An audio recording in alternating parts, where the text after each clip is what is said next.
All right, Sev.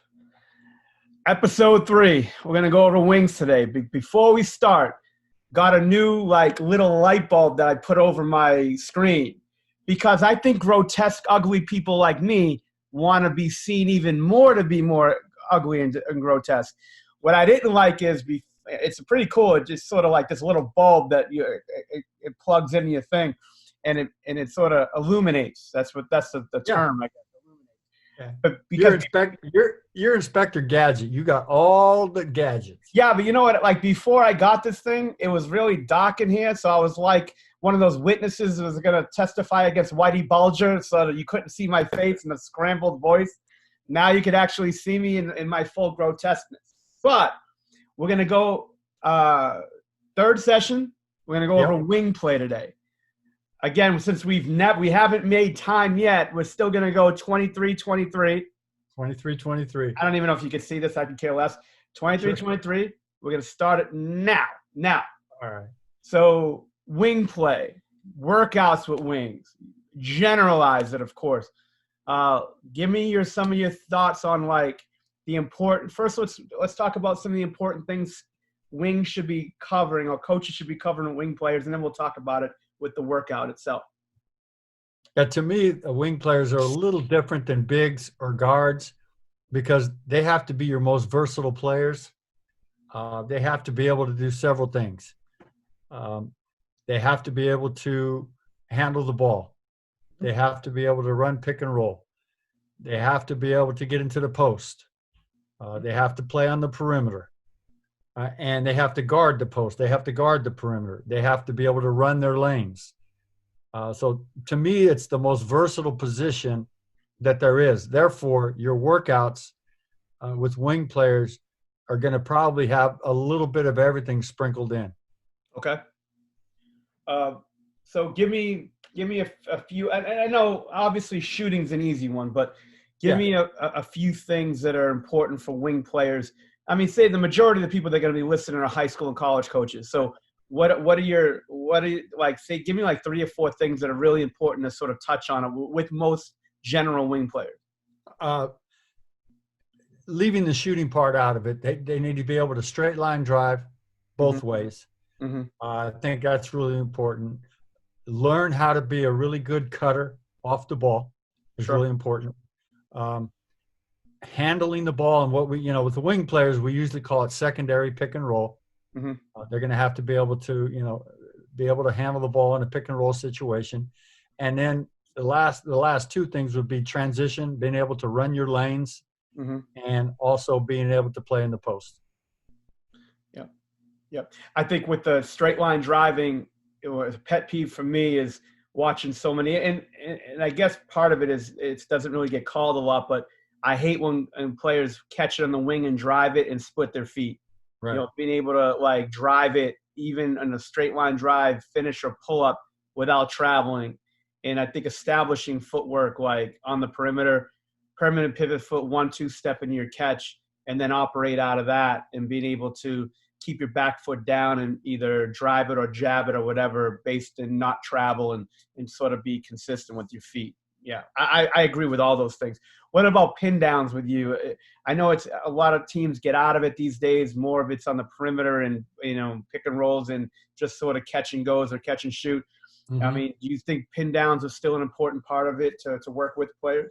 Yeah, pin downs and pin down screens from different angles. It could be from a wide angle where the player's in the corner. He has to be able to understand how to use that angle screen.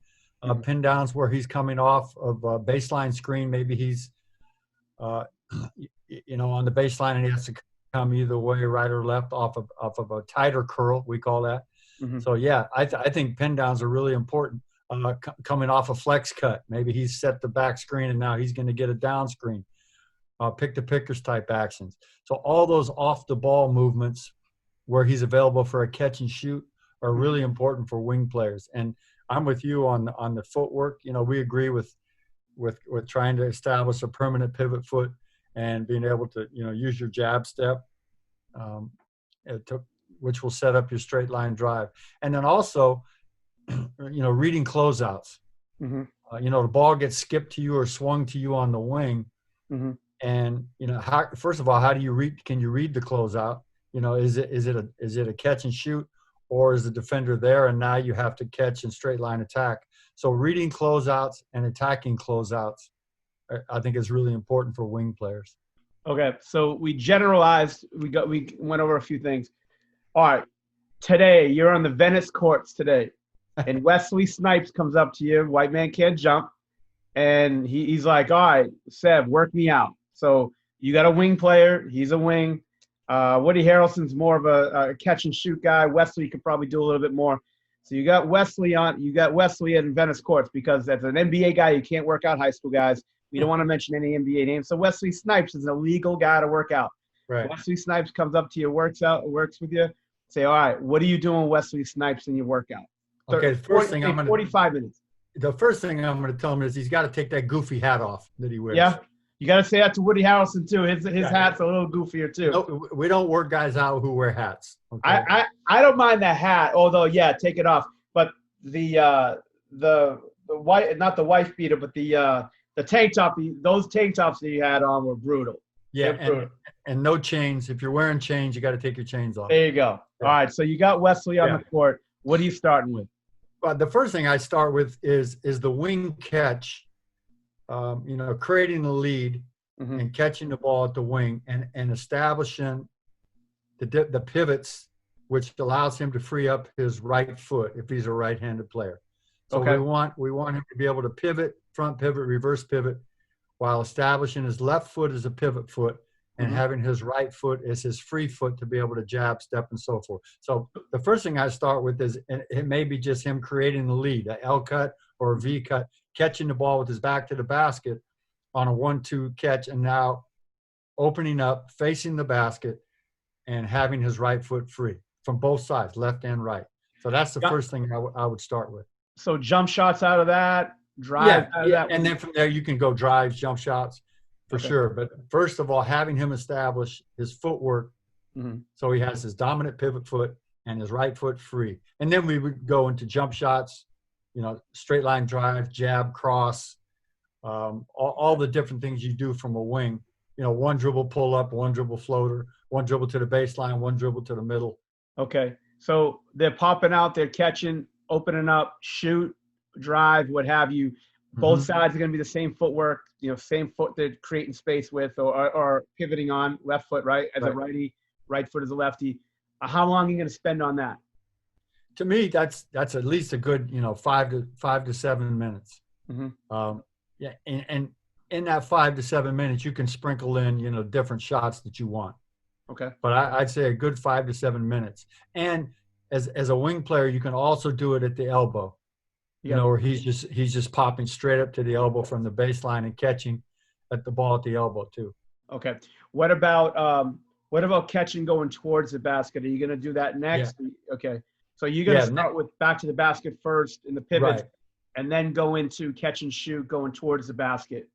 Yeah, right. And catch and shoot going towards the basket. With the wing players, it's important that they know they're running their lanes wide.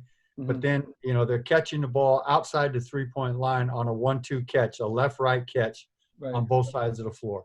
Okay. So they're catching it left-right on this side, catching it left-right on that side, triple threat, the ball on the left hip like we like, the whole thing outside the three-point line. And now, if they don't have the shot, now they can go into, their crossovers, their straight lines, all that stuff. So I would have them next coming like from half court, sprinting their lanes, catching the ball at the three-point line. Okay. Yeah, I agree with that. I like to have guys do some spots first, just to get warm and then work on their footwork, left, right, and on the 5 spots, and then get into the movement. That's good.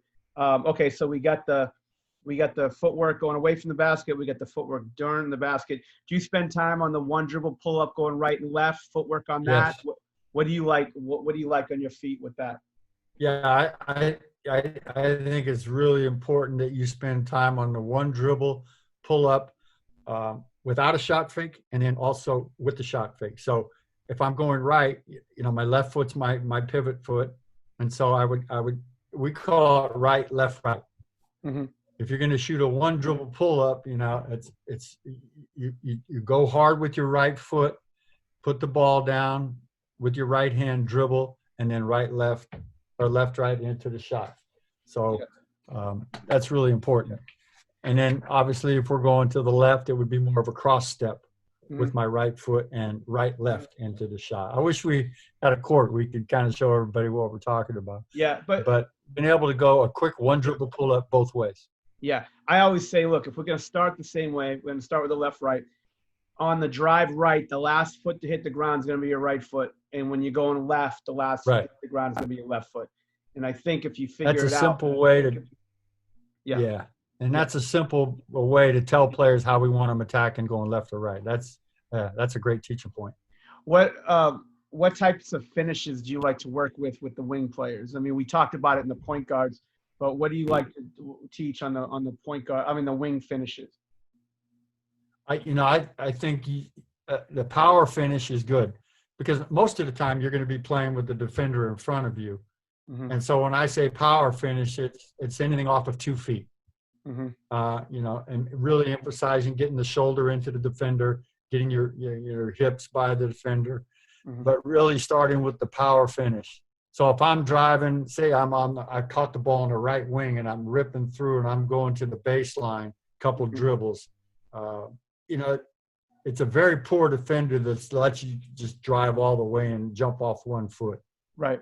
Most of the time you're going to have to be able to create contact with your shoulder and come to a power stop off of 2 feet.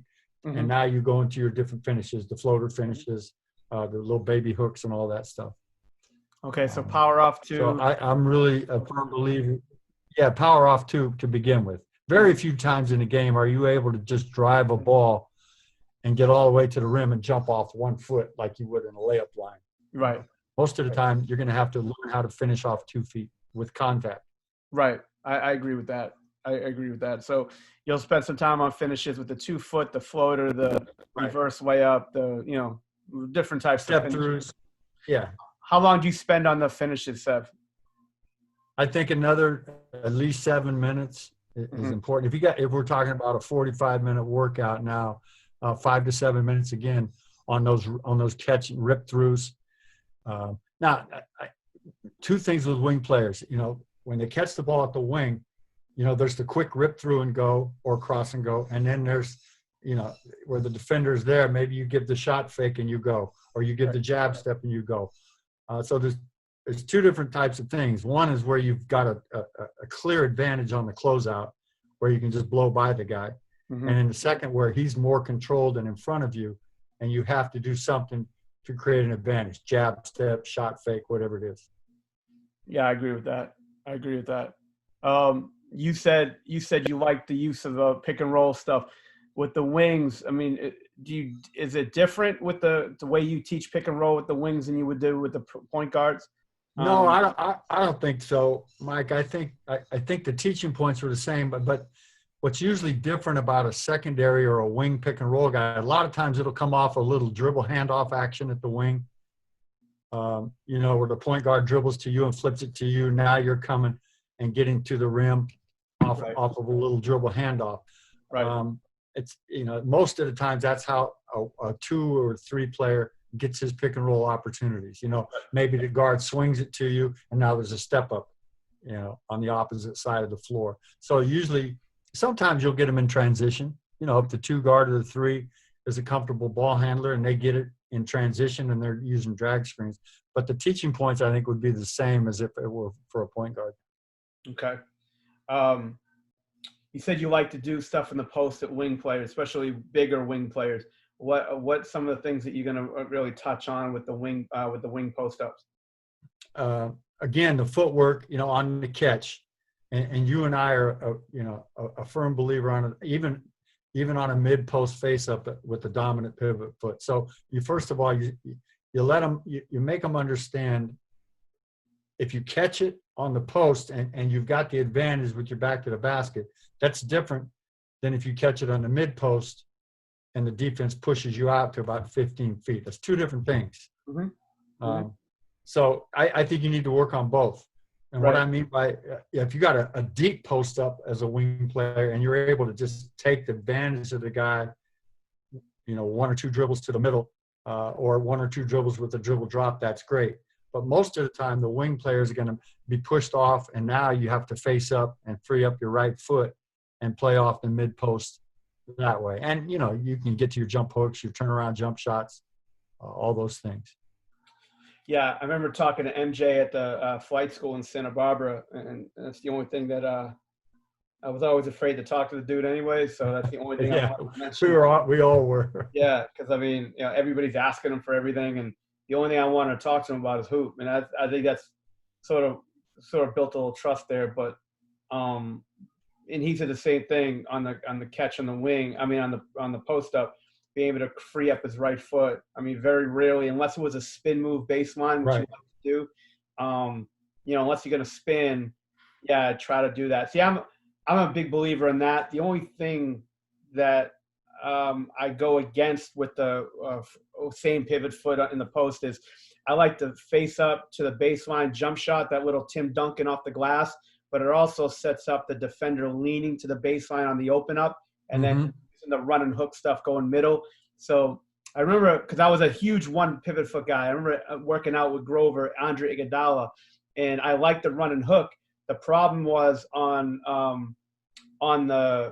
if I'm facing the basket, if I'm at top of the key facing the basket, on that left block, if I'm facing the basket, left block, to set up the run and hook, we couldn't do it because it has to be off the inside pivot, get the guy leaning and going. On that other side, the right foot would be the pivot foot on that left block. So we tried the spin move baseline, you know, to keep the left foot down, you know, like we usually do. But yes, I do like it because you're so close to the basket, you know, to use either foot. But like you said, if you're pushed off and you're 15 feet, like you said, different shot, then you go left foot, dominant pivot foot, right foot if you're a lefty, you know? Yeah. Yeah. And yeah, you make a good point. If you're on the left side of the basket, you know, and you open up with the reverse pivot to get the defense leaning, your right foot's going to be your pivot foot. Yeah. So, yeah, that, you know, and it's very rare that the player can play off either pivot foot equally. I agree. You know, most of us are dominant hand. You know, I'm a right hand dominant. You're left hand dominant. Yeah. But most of us are also have a dominant foot.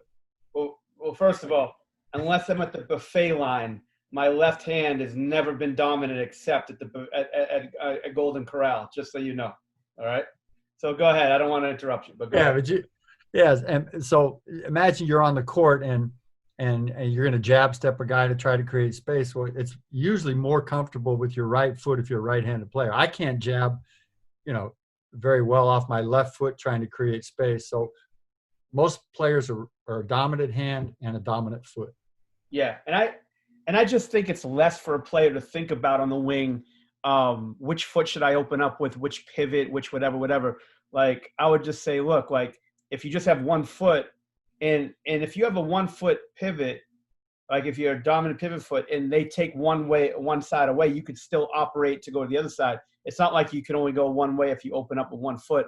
I just think it's a lot less for a player to think about when they catch the ball. They just know that, all right, I just need my left foot down. I can pivot whichever way I want, you know, but I want to free that up, you know. Hey, could you talk to our listeners a little bit about why both of us think it's important when you face up to have the ball on your left hip? Sure. I mean, you were the one who sort of got me into it watching Jordan too. And I never really picked it up until you explained it to me and it makes sense. Like, I always say the defender follows 2 things. They follow your moving foot and where the ball's at. So if your right foot is your free foot, your left foot pivot, and you get your ball on your opposite hip, if the player tries to overplay the moving foot, where like which live foot, so they try to jam your jab up, your ball's in your left hip, so you could drive it, you know, already left, it's already protected. Most importantly though, when you jab and the defender goes back to respect the foot and they try to swipe at the ball, well, the ball's tucked in that left hip. I just think it's really hard for them to get to the ball. I think the higher level you face, even if it's in high school and the defenders are long arm and they're swiping at the ball, when you keep everything on the same side and you jab and you show that ball, it's a little easier for them to slap at it, deflect it, steal it. I just like the ball protection. And I like the fact that now they got to make a decision. Do I try to jam the ball up when the right foot's free and he could just rip through and drive middle? Or do I take the foot away, but the ball is already protected and he could drive to the left, or he or she could drive to the left? That's my interpretation. What do you think, Sev? Anything to add? I agree with you. And I'm going to stand up here real quick. Maybe you can see this, but remember old school, we used to talk about get the ball triple threat on the right side. Yeah. And a lot of coaches say, well, coach, if you have it on your left hip, you can't get to the shot as quick. I think you can get to the shot easier, because you can just bring the ball right to the shot there. Right. So, but I like it here to protect, like you said, and also, they do honor that fake. So I think the days of the old school triple threat on the right hip, those are done. Ball on the left hip. And you and I are huge into watching what players do. Sure. Just watch the good wing players play. And when they face up, where do they put the ball? They don't put it over their head. They don't put it between their legs. They don't put it on their right hip. They put it on their left hip to protect it. And you can still quickly get to the shot from your left hip. So watch what players do. I think 4 players you could definitely watch with that would be Kobe, Jordan, T-Mac, and Tracy McGrady and Carmelo Anthony. I think those 4 guys. You can watch a million, don't get me wrong. Paul Pierce was good with that. But, keeping the ball on the opposite hip, I just think that, again, it's not some folklore thing that we went to Tibet and to some, on top of a mountain and some monk told us about it. I think that it's just something, if you watch players do it and you start, noticing – and then you notice another good player do it and another good player do it. And I just think it's an easy thing. And again, asking MJ at the flight school why he did it. And then because after you told me, after I was watching film, you told me, I'm like, oh, God, this motherfucker's standing right in front of me. Might as well ask him. He's the master of it. And then I asked him, and he's like, yeah, ball protection plus the ball's already into my lefty drive if they're taking my right away. And I just think it's an easier way just to sort of protect the ball, and also operate out of a drive. So, yeah, for sure. And I think those things are definitely valid. And probably the best modern day player with the left hip is Kevin Durant. Oh, sure. Yeah, absolutely. And you brought up a name earlier. We're talking about mid-post play with post guys, wing players who play in the mid-post. Just watch Carmelo Anthony. Yeah. He's probably one of the best at freeing up his right foot, both sides on the mid-post face-up. And then, his jab, shot fake, the way he's able to operate out of the mid-post is, if you really want to study a guy that's really good at it, he's probably one of the best. No doubt. Okay, so we covered spots, we covered footwork, we covered post-up, we covered pick and roll. So on the pick and rolls, same thing as the point guards, right? Mid-range pull-up. If they ice it, going the other way, pull up, finishes on pick and roll on the splits, finishes if they ice you and you got to go baseline. If they go under, you're shooting the 3. What else okay, so we covered point guard. We covered pick and roll. What other things are you covering? We haven't really said much about the 3-point shot. But that would be next. I think the different types of 3-point shots that wings have to be able to shoot. And it's just not all stationary. Obviously there's the deep corner 3, where your hands are ready, your feet are ready. And I like to teach when a guy's stationary in the deep corner. Okay. I like to teach the side step and avoid your back foot going out of bounds. Right. So, being able to just take that little slide step into the 3. Some guys, as the ball's in the air, they like the quick 2-foot hop. Yeah, but being able to catch and shoot from the deep corners is very important. That's a shot that almost guys get at every level now. So the catch and shoot from the deep corner. Right. Then I think slide, what we call corner slides. You're running your lane to the deep corner, and as you're running the lane, the ball's in the air, so you're catching it on the move. Yeah. I think also the movement stuff, pulling up out of the corner. Yes, lift. You're lifting. And then on that step up, if you're off the ball, that step up pick and roll on the other side, you're pulling over to the top Right. as the guy tags. So I think the pulling over out of the corner, pulling over from the wing to the top, shooting that three in transition. If you want to do it off the dribble, fine. But I think more just catch and shoot on the move. Yeah, I think there's different ways to, obviously the stand still, the pulling up out of the corner, the side step three. Those things are important. We covered coming off screens, Right. the different shots you take off of that. I'm breaking down tape this week of Evan Fournier just for myself, and he's so good coming off pins, like, not much on the mid range, but more like taking you off the dribble on that little pin down finish. Like, I think that's an important shot, being able to, mid range, get to the mid range, flare off that, being able to get to the three on that, but also tight curl, catch it, put the ball in front of you when the defender trails, and be able to finish with some type of finish move. Yeah, those are really important. And then one thing we really haven't talked about is on a traditional pin down where you're starting at the block and coming off a curl, just being able to read those defenders. Is it going to be a curl fade? Is it going to be a curl and go? Right. So just being able to read the tight curl reads also is ball important. handling. How much time do you spend? Yeah, with wing players, a quick warm up maybe, Sweets. Yeah. I don't know, 2-3 minutes. Yeah. Not as much as you would with the point guard, probably. Right. Yeah. Like I said, everybody has their different thing. I don't mind 5 to 7 minutes tops. Again, I'd rather want to develop them into being a strong ball handler rather than like somebody who can make a million moves. But I think if you strengthen your hands and your wrists and your fingertips by doing a lot of stationary, 5 to 7 minutes. But like you said, in a warm-up situation, I think that would really help the player. So ball handling is important. We covered that. Any type of passing that you do, Sev?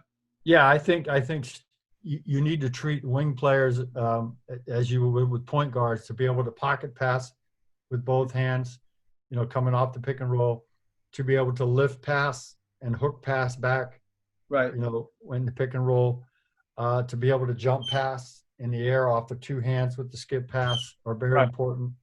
Drop off passes, you get in tight, and to be able to drop the ball off to the big guys coming from the dunker spot. I think those are probably the most basic passes that you need to execute as a wing player. Yeah, I think all in all, we should be able to do this in 45 minutes to an hour. I don't think we'll really be spending much more time than that. And so many coaches ask and players ask, how many shots should I be shooting a day? I just think you need to be shooting most of your shots, gain speed. You shouldn't really put a number on how many shots you should be shooting or making a day, but like it should be, I don't know, you should get a lot of reps up. You should be getting game speed things up in game situations and being corrected when you make mistakes. Do you have a certain number in your head or no? No, I really don't. Some days, if a guy's been going really hard for consecutive days, some days they may come in and you just make the day's going to be what I call a 250 day. You're going to have 250 makes, and we're not going to really bust your ass, coming off screens and running and all that. But we just do a 250 day where, you're making 250 from, mid-range and threes, and you figure out whatever spots you want to do it. Yeah. But in a normal, 45-minute, you're going to bust their ass workout. No, I don't think a set number of makes is that important. When I was at the Mavs, the three different workouts that I would have for players is game day, which would be like a 30-minute, I'm not talking pregame, I'm just talking like practice or whatever. Get 30 minutes, mostly spots, a little movement to, just to reserve their speed, their strength for that night. You get your non-game practice day where we'll go in at 45 to an hour. Most of that, spots, but most of that's going to be a lot of good movement. And then your off day, which would be more just catch and shoot, do more like 30 to 45 minutes, just get a lot of spots. Like you said, your 250 day, we're not going to do a lot of movement. We're just getting your footwork right, your reps right, and your technique right.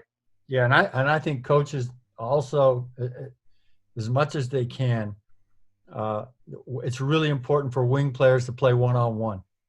Yeah.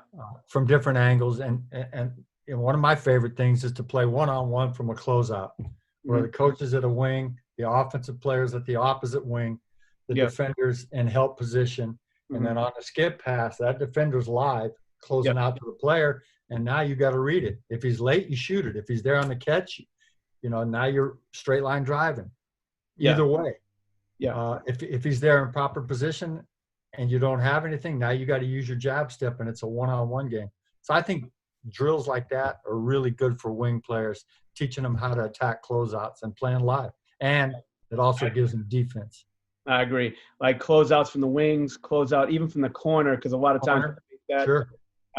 Post up, mid post, and low post, and then isolation at the wing elbows. I mean, and yeah, like you said in the cross, and then play out of that. I like pulling up out of the corner, and then his guy has to tag and come out. Throw it. How many dribble? How many? Just Sev, do you do a dribble limit on that? Yeah, we usually do with our guys. We give them a 3 dribble limit and a 4-second limit. Mm-hmm. So you play time and dribble. You don't want your guys dribbling 9,000 times in 8 seconds. Perfect. No doubt about that. Because remember, most of the guys we're going to be working with are role players. Unless you're workouts on Instagram, you definitely want to increase the dribbles to increase the likes, I guess. Well, Sev, I'm practicing on my inevitable divorce lawyer that will probably be coming up. My wife will probably smarten up in a couple of years. She'll never let that happen. We're over our time, and we probably get overcharged there. But tell me, give me a couple of things that we might have missed on that you want to talk about real quick. We don't talk a lot about defense, but rebounding both ends is big for forwards, for twos and threes. The more you can be a good long rebounder, or what we call an elbow rebounder or a long rebounder, knowing when to crash the offensive boards and when to not. And a lot of that is dependent upon what your coach wants you to do. And cutting. We didn't talk a lot about cutting, but that's huge for wing players. When your guy turns his back or ball watches, you got to be able to time those cuts. And it happens on almost every possession. Every possession. There's an opportunity to cut. Yeah. I think so many players are like robots of what plays they got to run and be in the right spot. They don't watch their defender when they're off the ball. I remember with Justin Anderson when we played Oklahoma City in the playoffs a few years back. His man would always turn his head because we had Darren Williams. We would set a step up on the other side in regular offense, and literally that guy would be staring at him. I'm like, look, they're worried about him coming off the score or the roller. They're not worried about you. So there's an opportunity there to cut, and if they turn their head, you should cut. I mean, it just opens up. It opens up opportunity. But cutting, I think, is definitely an important part. Yeah. And probably, we talk a lot about feeding the post, but that's something that, especially high school and college when they get a lot of post ups, being able to feed the post and then cut, being able to hard cut off of a post feed. We had, a few years ago, we had Matt Barnes on our team, and he was one of the best baseline cutters. Yeah. And not only from the baseline, but from the slot too. Your guy turns his head, and that's a great time to cut, especially if you're off the ball on the weak side and something's going on over here on the strong side. You're able to cut right from the slot. Yeah. The last thing when we talk about defense, we haven't really got into it. Obviously there's not a lot you can do if you're 1-0 on defense, right? There's not. But if you're going to focus in on a couple of things defensively, even technique-wise, that players should either work on for 4 minutes a day or whatever. What are those things that you're trying to, maybe get in a workout and teach, besides the obvious foot fires and that stuff that you would do. Yeah. All that. I think Sweet Chuck, being able to guard the ball for 2 dribbles from the wing. Yeah. Without totally giving up a paint penetration. Right. Because most players, it's going to be a 2 dribble thing from the wing for forwards. So if you're able to contain the ball for 2 dribbles without fouling and not give up a deep drive, he may get in the paint, but the paint's pretty big in the NBA. No question about it. It's big everywhere. So I'm big on can you control the dribble for 2 dribbles? Can you control that guy and keep him in front for 2 dribbles without fouling? It's huge. And then the other thing is, can you close out and contain the ball? Yeah, I think if you have good technique on your closeout, you have good technique as far as a mentality of staying in your stance as long as you can and being able to not leave your feet on shot fakes. There's a million other things you can work on. Don't get me wrong. I think those 3 things, stance, active hands and keeping them up and not by your side, show your hands. And yet, like you said, defend the two dribbles. So at least being able to slide into, and because a lot of defensively is a lot of what your team philosophy is. So it's not a universal thing we could talk about, but I think stances, hands are, sliding is, stay on your feet are all things that are sort of, doesn't matter what you do defensively as a team, that those are good individual concepts. Yep. Sev, I'm going to let you enjoy that California weather, brother. Thanks, sweet. I got about 8,000 calories with my name on it, man. So I'm gonna cut this one a little short. All right, buddy. All right, brother. Love you. I'll talk to you later. Talk to you soon. Yep. That's what they say.